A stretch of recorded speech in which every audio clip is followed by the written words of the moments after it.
Hello, everybody. Welcome. This is LashawnTerry. I'm just hopping in for a quick second. For those that knew about my little piggy bank that I had started back in June, July, I finally cashed it in, all of the coins and everything, and I saved $1,394. I think I went into it and never put it back for my air fryer, which was $200. I thought I did. So that would have put me at almost $1,600. But um, right here is $13.94. I did have some that I didn't intend on cash, and that was this $2 bill and these two gold dollars. And then I ran out of penny wrappers and they wouldn't take it. So this is probably like, I don't know, $2 in pennies that I'm going to just drop back in there or whatever. But not a bad deal. Not a bad deal. This right here was from, I had $222 in singles.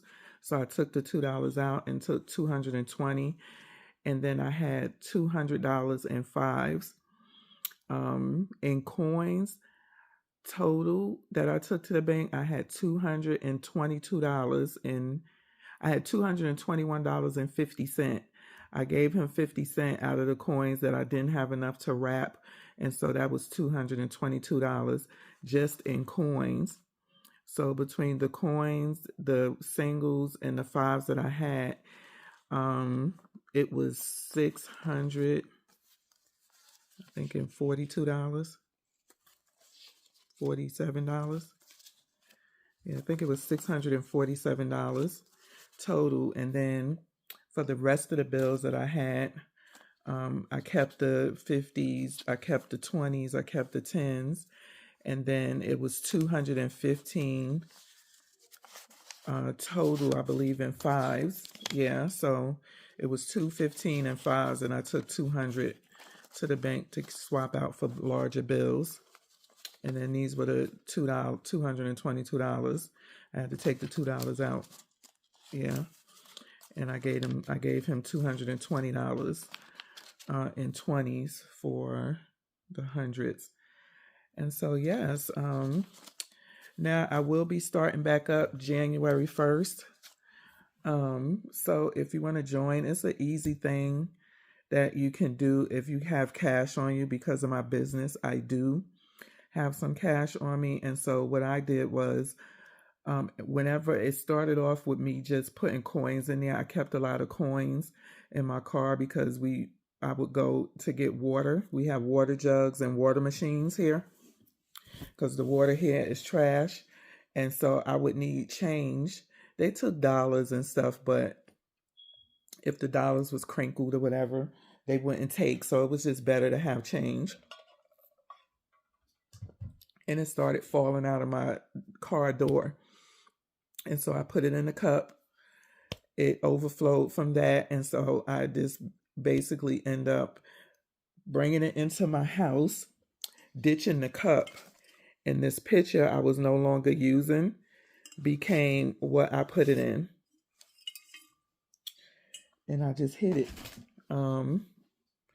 Yeah, and so every time I would break any type of change, let's say I went to the store and I needed to buy, I don't know, ice or something, and the ice came to $10.50 and I gave them a 20, the rest of that change would go into my jar.